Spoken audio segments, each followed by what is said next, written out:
Hello friends, I am Vikram from CET online classes. I hope कि आप सभी बहुत अच्छे होंगे। Today we shall read time and tense. आज हम लोग टाइम एंड टेंस को पढ़ेंगे। माय डियर फ्रेंड्स, यहाँ पे हम टाइम एंड टेंस में सिर्फ उसी चीज को डिस्कस करेंगे जहां से आपके एग्जाम में सबसे ज्यादा क्वेश्चन पूछे जाते हैं। तो चलिए स्टार्ट करते हैं।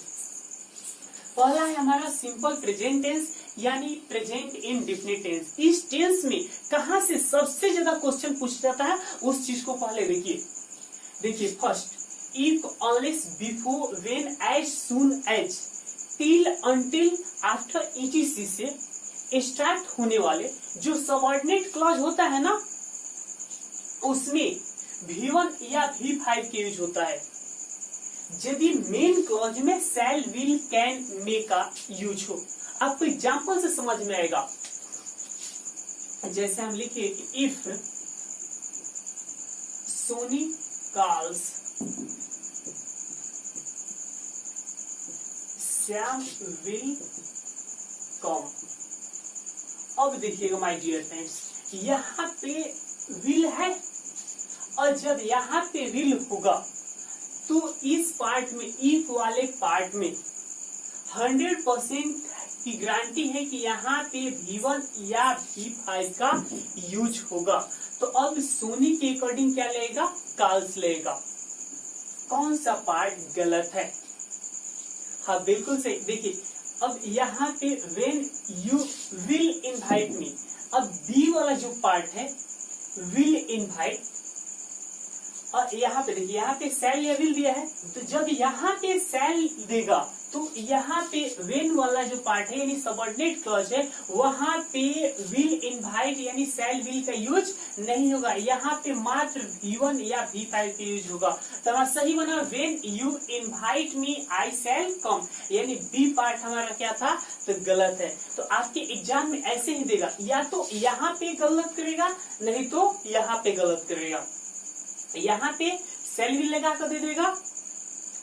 तो आप याद रखिए कि कभी भी सबऑर्डिनेट क्लॉज में जो if unless when before till until after ETC से स्टार्ट होगा, और यदि मेन क्लॉज में ये देखिएगा शैल विल कैन में दिया हो, तो यहाँ पे आप V1 या V5 का ही यूज कीजिएगा। और साथ साथ एक चीज और देखिए, जब शैल विल के बदले शुड कर दे, वुड कर दे,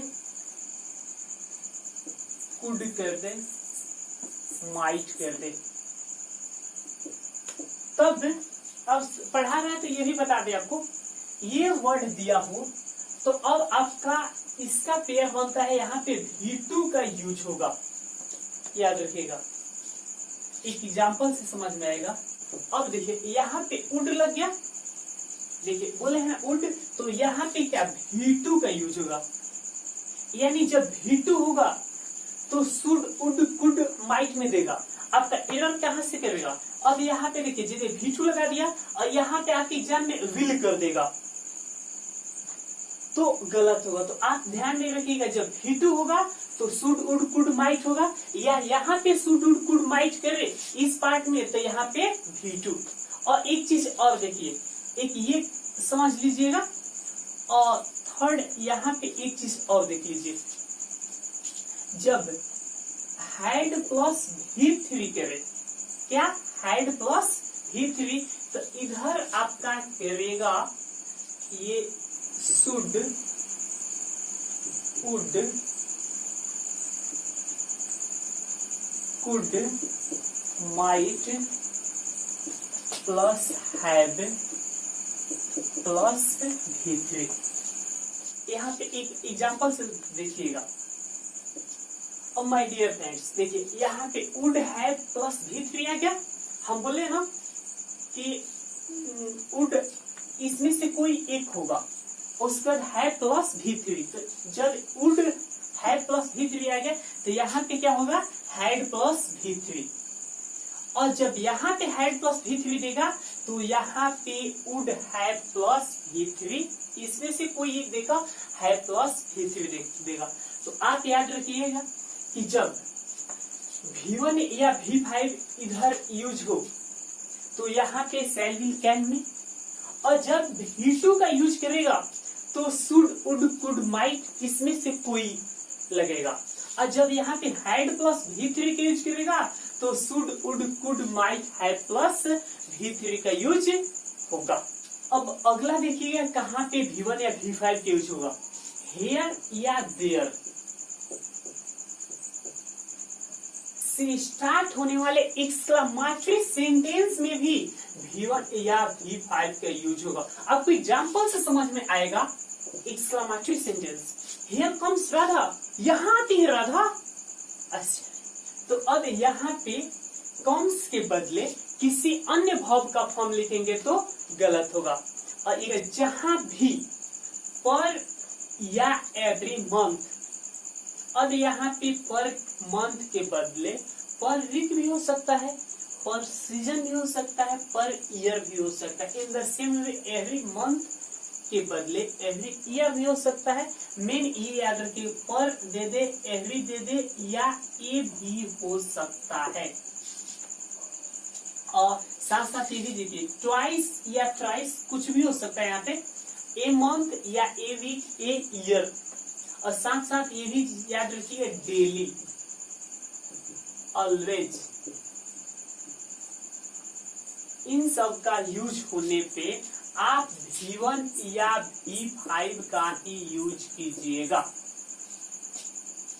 एग्जाम्पल से समझ में आएगा।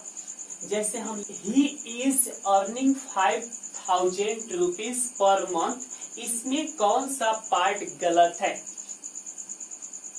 देखिए, ये पार्ट गलत है या ये और इन चारों में से कोई गलत नहीं है, तो आपका आंसर ए होगा। एग्जाम में से लगाइएगा कौन सा पार्ट गलत है। हाँ, बिल्कुल सही। यहाँ पे देखिए पर मंथ दिया है और पर मंथ या पर ईयर या ए वीक देता है, तो वहां पे हम V1 या V5 यूज करेंगे। लेकिन ये क्या किया है, पर मंथ होने के बावजूद भी इज अर्निंग के यूज किया है, यानी बी पार्ट हमारा गलत है। अब अगला देखिएगा, Radha says that the sun is rising in the east, इसमें कौन सा पार्ट गलत है? हाँ, बिल्कुल सही। इसमें कौन सा पार्ट गलत है? डी गलत है। क्यों गलत है? कि the sun is rising in the east, सूर्य का पूरब में निकलना, ये बात सत्य है, यूनिवर्सल ट्रूथ है। तो अब यहाँ पे आप ओनली V1 या V5 की यूज कीजिएगा।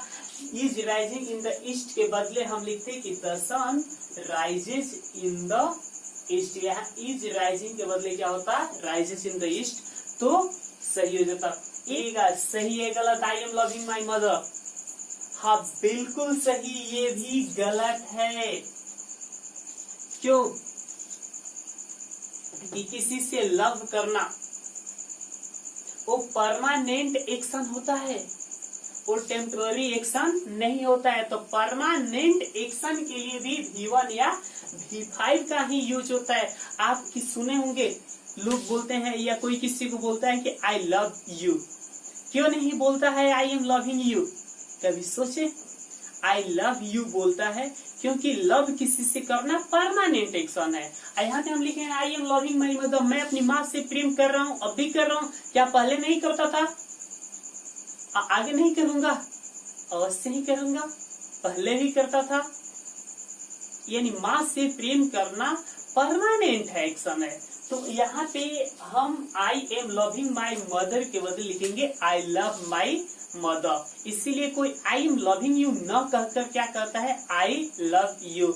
I am loving my country नहीं कोई बोलता है आई लव माई कंट्री।